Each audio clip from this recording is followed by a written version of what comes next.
So I'm sitting in this movie theater one day and I'm watching Who Framed Roger Rabbit. And I see Jessica Rabbit come on and all the guys are going, ba ba ba boom, I'd have sex with that. And I said, you know, I bet that somebody'd pay money to see a cartoon character rip a girl's clothes off. And so I came up with the idea that I would make this movie and it would be called Evil Toons. And I figured it'd be like one of those Friday the 13th movies, you know, where you go through the whole film, you just see the hand of the killer, you see his feet, the people look up.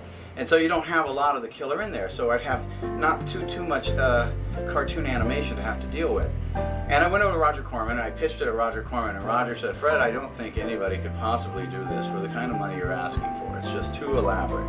And I think at the time I was asking for $250,000, $300,000, of which I had earmarked $50,000 to $60,000 for the cartoon animated live action combo effects. And Roger didn't want to do it. He thought it was too iffy. And I went to a few other places, and it just kind of languished there, and it languished there, and it languished there. And finally, a woman named Vicki Till came to me, and she had made a movie called Millennium Countdown with Vince Van Patten and Betsy Russell. And she'd made the whole film, and then she watched it, and some people watched it, and they said, you know, Vicki, what you need in here are some topless girls. You need some nudity, and there was a fight at the end that hadn't come out quite right with a giant at Stonehenge, no less. And so she came and she said, I'd like you to shoot one day for me and kind of add something to this fight, and I need to get some nudity into this thing. So we decided we would shoot this scene at the beginning of the movie where the girls are all getting ready to go, and they're in a sorority house, and we'd interject new girls you'd never seen before, and they're all waiting in line to take a shower. Each girl comes up, she's waiting to take a shower, and Michelle Bauer was in there, and a little girl named Shannon Wilsey, who later became a porno actress, Savannah, who committed suicide. This was one of her early things that she did. And a couple other girls I don't remember. And then I had Stonehenge in the front of the house that night, the pieces they had left, and I reshot this fight. And I said to Vicki, I said, you know, I have this idea for this movie I'd like to make. It's called Evil Toons. And since you're renting all this equipment, blah, blah, blah, and we have this big house, why don't we just roll it all together and we'll make it. I'll put up some of the money, you put up some of the money, and we'll make this movie.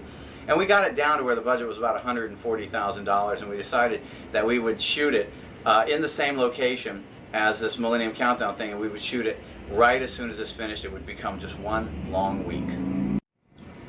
So I wrote the script myself in a few days, or what seemed like a few days, and I went around to my friends, Dick Miller and David Carradine, and I said, hey guys, you want to come on out? Let's do this movie. It'll be some fun. And I put my girlfriend at the time, Suzanne Ager, in there, and I got Monique Gabrielle, who was kind of popular, and a girl named Madison Stone, who I'd met while working on the film Naked Obsession for Dan Golden. She was one of the dancers. And somewhere along the line, a woman lived in an apartment building down in Marina Del Rey, and she knew an X-rated actress named Barbara Dare, who wanted to get into legitimate films. She was going to use her real name. Well, the name she uses in this movie is Stacy Nicks, but her real name was Stacy Mitnick. And so I don't blame her for even using a different name now. But I hired some of these girls because I thought, well, I don't want to wrestle with people over the nudity. If there's a nude scene or there's some nudity to do, these girls wouldn't give me so much trouble. And to that end, that was somewhat true. But coming from a different sort of film industry, they really weren't prepared for the rigors of a 35mm Screen Actors Guild shoot that was stretched over all of 8 days. So anyway, we went into doing this, and we shot at the same house that we had filmed Spirits and Inner Sanctum, the original with Tanya Roberts, and I think even Teenage Exorcist may have been shot here. I can't remember which one of them was actually the first one to shoot there, but it was a house down on Harvard Street, and right across the street from it's this big greenhouse that was used by Wes Craven and People Under the Stairs. And so you see this house in a few, and right next door, the exterior of the house was used in Rock and Roll High School Forever. So when I go to film this, they had painted the steps lavender. So when you see the mansion in Evil Toons, the steps have this lavender paint on it. It's left over from Rock and Roll High School Forever, or whatever the sequel was that Roger made. So we start shooting the film on a $140,000 budget. And the girls are coming and going into this house. We liked the next door house because it had the big white pillars, but it had a fire was in there. If you look at the side of the house in the opening scenes, you can see part of the roof's missing. They had built up the facade, but inside it was all burned out. There was nothing in there. So we used the house next door, the Inner Sanctum house, for the interior. So the girls are coming and going, and I go to do the interior of the next house, and somebody says, hey Fred, the house on the door on the other house is solid wood. But the inside that we're shooting over in this house, it's got an oval window in the front door.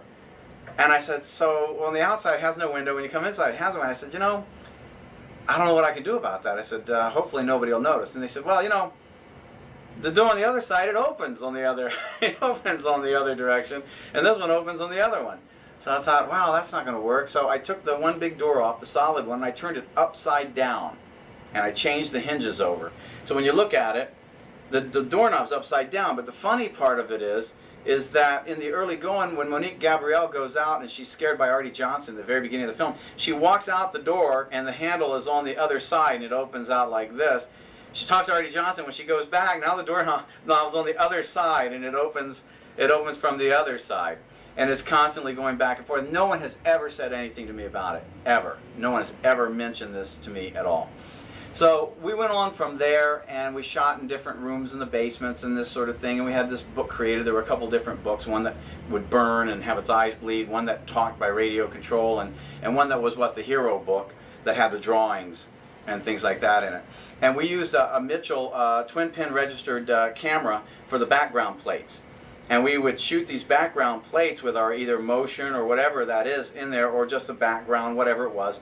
And then a guy named Brett Mixon would rotoscope these, and he would create a paper drawing of the chairs or the couch or even sometimes the whole girl. And we would then send these off to New York to a place called Streamline, and they would do a pencil test of adding the animated monster into the footage.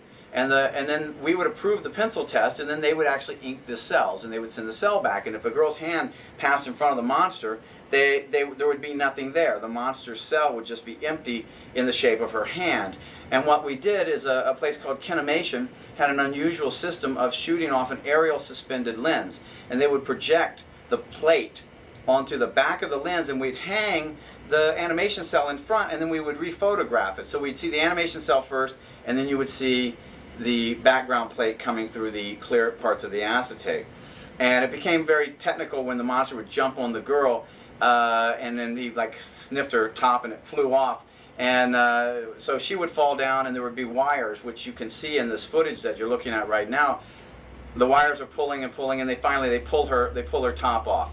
And then the finished scene, you know, it looked like he was jumping around and grabbing onto her and stuff. So it was a really very clever way of combining these two elements, and it didn't cost a lot. I think we spent all of $20,000, maybe $25,000 to shoot these elements over again. The biggest part was making sure the camera didn't rock, that nothing moved, that everything was locked down and was very precise, because any shifting in the gait of the chair would make it move along up and down with the monster. And of course, as you see in the film, everything turned out just fine. So we made the picture, and Chuck Serena did a tremendous score.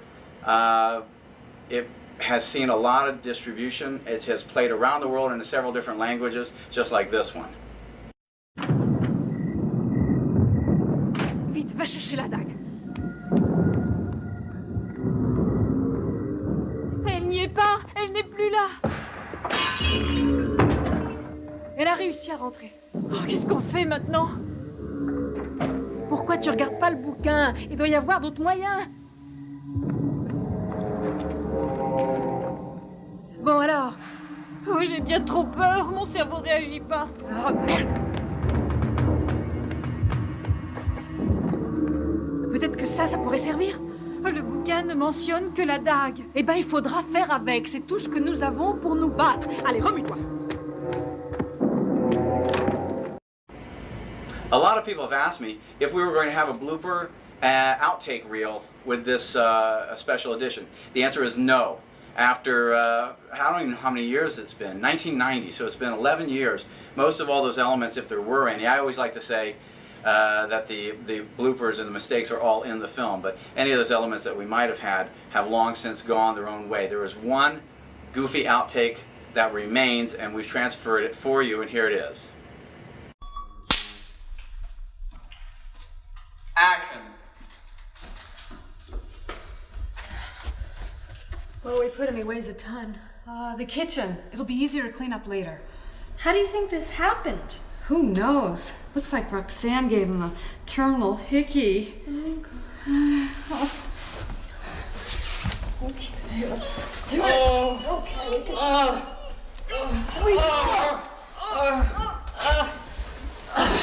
All right, yeah. Go, girls, go. You're almost there. Keep going. Keep going. Keep going. Go, go, go.